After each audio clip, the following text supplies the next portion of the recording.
আসসালামু আলাইকুম, সবাই কেমন আছেন? আলহামদুলিল্লাহ, আমরা সবাই ভালো আছি। আমি এই ভিডিওতে যেটা শেয়ার করব সেটা হচ্ছে আয়ারল্যান্ডে পুরানো গাড়ি কোথায় বিক্রি করতে হয় তার ফুল ডিটেলস। সো আয়ারল্যান্ডে যদি আপনার গাড়ি 5 থেকে 10 বছরের পুরানো হয়, টু অপশান আছে। সেটা ফার্স্ট অপশান আছে, আপনি আয়ারল্যান্ডে যে শহরেই থাকবেন সেই শহরের বিভিন্ন জায়গায় বিভিন্ন সে শহরের সিটিতে আছে, কার কোম্পানি আছে, কার ডিলারশিপ আছে, ওরা সেকেন্ড হ্যান্ড গাড়ি নেয়। এবং আপনি যদি নতুন গাড়ি কিনতে চান তাহলে আপনি সব করতে পারবেন। ইভেন সেকেন্ড অপশান হচ্ছে আয়ারল্যান্ডের সব শহরেই স্ক্র্যাপার আছে।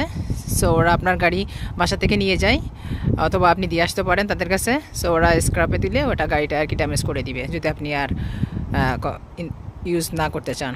অনেক পুরানো গাড়ি আর কি এগুলো ইউজ করে, যেহেতু আয়ারল্যান্ডে গাড়ি ফেলানোর কোনো সিস্টেম নাই। সো লাস্ট অপশান আছে স্ক্র্যাপিং করা, ওটাকে ফুললি মানে মেশিন দিয়ে ডিস্ট্রয় করে দেয়। সো এই দুইটা স্টেপের জন্য আপনাকে প্রথম স্টেপে মাস্ট ফলো করতে হবে যে ওনারশিপ চেঞ্জ করবেন। দেন নেক্সট আছে আপনি কারেন্সিটি ক্লোজ করবেন, রোড ট্যাক্স, ইন্স্যুরেন্স সব কিছু ক্লোজ করবেন। যদি না ক্লোজ করেন তাহলে ইন দ্য ফিউচার যদি এই গাড়ি কোনো ড্যামেজ করে আপনাকে পে করতে হবে। সো জাস্ট ওনারশিপ চেঞ্জ করলে হবে না, এভরিথিং চেঞ্জ করতে হবে। And for scrubbing also same.